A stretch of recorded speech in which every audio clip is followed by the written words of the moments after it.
To download offline maps on the Huawei Watch Fit 5 Pro, you have to open the Health application for the first, go for devices and now select your Watch Fit 5 Pro.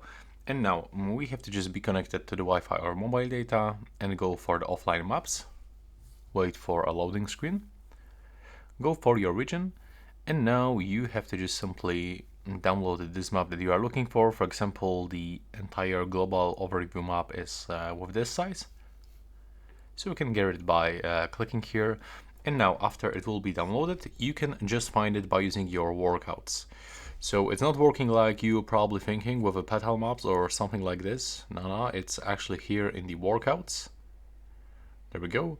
When you pick any outside activity and click go, you can swipe down, and here, as you can see, you can find all of your map just in this place. So we have to just also wait until it will be loaded, but that's basically how it looks. Thank you so much for watching this video.